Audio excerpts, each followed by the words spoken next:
Hi everybody, welcome to my kitchen. I've got kind of an Asian-inspired meal going on tonight. We're doing some braised pork ribs with a kind of sweet and spicy hoisin glaze. I'm just finishing up the last component to that dish. We're going to do a rice dish with a little bit of avocado, lime, ginger. It's going to be fantastic. Just give you a little sneak peek here into the pot.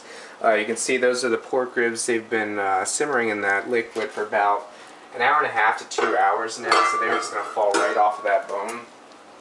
In that pot I've got 16-ounce tall boy of beer, whatever your preferred cheap beer is. Go ahead and throw that in there, and then an equal part of water. I've got a handful of chilies in there, a big old bunch of thyme, a few bay leaves, a whole onion just kind of chopped up roughly, and that's it. What I'm going to do now is extract a couple cups of that liquid. We're going to use that to cook the rice in. Okay, so I'm just going to go ahead and load up my thing. If you get those little bits of stuff in there, it's quite alright. It's just going to add flavor to the rice. Dun, dun, dun. Also makes it easy for you to see how much I'm measuring as well as me. Alright. So we're going to go ahead and pull that out now and set it to the side. Throw that in the sink. First thing I'm going to do is chop up this onion now. I've got the pan heating up here. It's probably about a 2-quart saucepan. Good chef's knife, 8-inch chef's knife. This onion's been cut in half. Use part of it in our sauce. We're going to use the other half now in our rice. So what you want to do now, cut off that end opposite the root. Some of you have seen me do this before. If not, this will be a good opportunity for you to see how to chop up an onion. Okay. So you're going to start just slicing into that horizontally like that. And then run into it vertically. Like so. And really the space that you put between those cuts is what dictates the size of the chop when you're finished. So if you want more of a mince, just keep those cuts closer together. Just run your knife through this way. You can see, voila, diced onion. Okay, so we're going to go ahead and get that sauteing in our saucepan.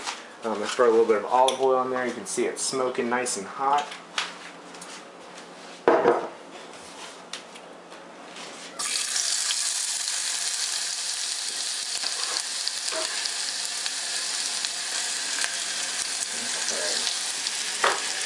Alright. So it's going to saute just for a few minutes. I have a pretty unfortunate stove here, so I've got to do a little bit of a magical balancing act with that pot there. I've got 1 clove of garlic we're going to add to that, and just give it a quick peel with this handy dandy garlic peeler. If you need one of those, you can see my friends at Kitchens on the Square. KitchensOnTheSquare.com. Kitchens, plural, onthesquare.com. Now you guys have to put me on your website. Alright, then we're just going to press that right into the pot.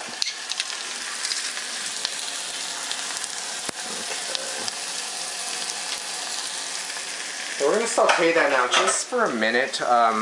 Minced garlic can burn pretty quickly, and garlic, when it burns, is a really unfortunate flavor that you're never going to be able to cover up. So if it happens, you're just going to have to start over. And who has time for that, right? Okay. So what I'm going to do to prevent that from burning, I'm going to go ahead with that stock, just right down in there.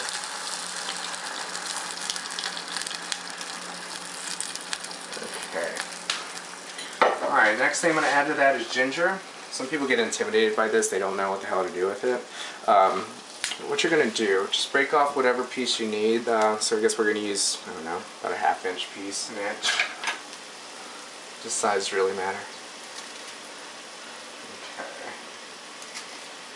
And then using a spoon, just scrape the peel off. I have had people tell me before they just leave the peel on when they grate it. I tried that before and it didn't work out for me, I don't think, as well as it did for them. So what you're going to do now, using a microplaner, just the classic rasp grater, just sort of run that across.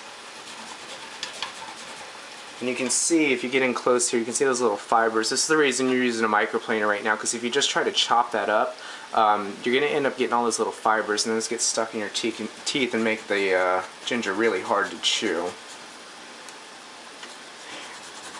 And one of the things that, with food is the finer you chop it, the more you extract the flavor. So if you get in here and really kind of grate this down to a fine pulp, you're going to get all that really nice ginger flavor instantly when you add this to the pot. Okay, I've got my liquid here boiling away. I'm going to cut that down. Actually, get back over to here. Alright. Okay, so you just give that a quick tap like that, and there you go. Now you can use the knife,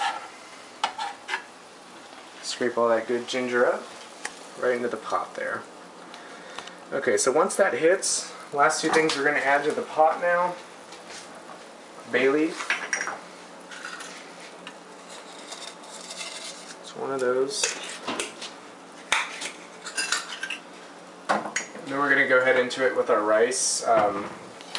We're using just white rice today. Anytime you're using white rice, you're going to use a 2-to-1 cooking ratio. We're using 2 cups of liquid to 1 cup of rice.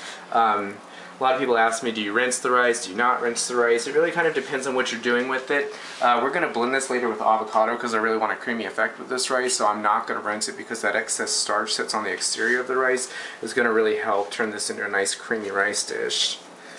Okay, it goes right in there. Then just give it a little stir at first.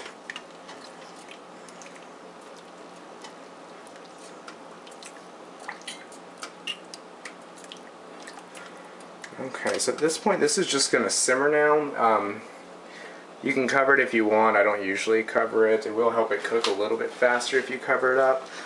Just keep an eye on it, stir it occasionally. All that excess starch on the rice will cause it to burn on the bottom if you don't watch it. And that's kind of a mess to clean up, which is why I always cook rice in a non-stick pot.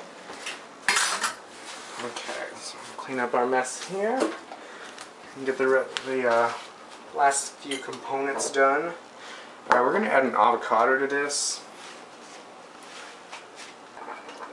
Hello again, everybody. We had a bit of a technical issue. As you can see, I magically have that avocado done already. Yay!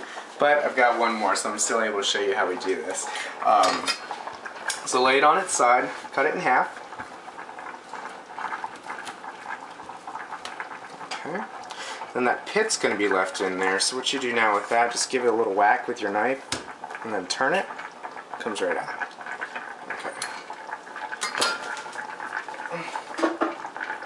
Alright, so now just using a normal dinner spoon like that. I think it's actually a grapefruit spoon, it's got little ridges on it, but whatever you've got will work. You're just going to kind of run it between the skin and the flesh, just like that. It should pop right out.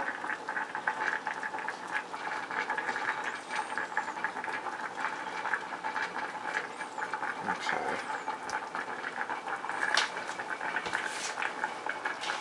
There we go. So now we're just going to chop this up. Pretty rough chop on this. Run the knife through.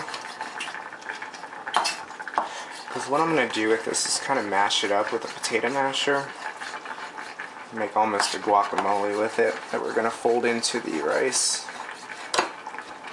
Okay. Throw this into our bowl.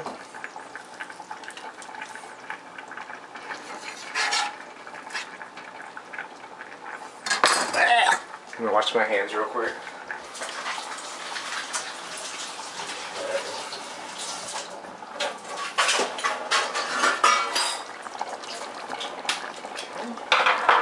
Alright, so now we're back. Using that microplaner, it's alright if it's got some of that ginger still on it because it's in the rice anyway. You're going to zest your lime.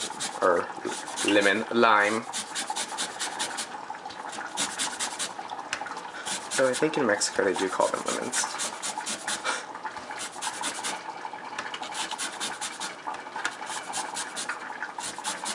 Okay. And you can see the microplaner really is awesome for zesting citrus because it leaves all that white bitter part of the lime intact so it doesn't end up in what you're eating. Okay. With the knife, like good delicious zest there. Okay, so now we're just going to cut that in half. I'm just using a citrus streamer, just one of these basic wood ones. Honestly, is the best thing I've ever found for juicing citrus. There are big commercial juicers and all sorts of contraptions that will juice a lime or a lemon for you, but you know, they'll set you back $100, and this is quite efficient for $2. So, all right, and you're just gonna go in there, just kind of holding it upright, just in case there's any seeds that'll help prevent any of those from falling down into this mix. But you can see that wooden reamer just really gets in there and does a number on it. Okay.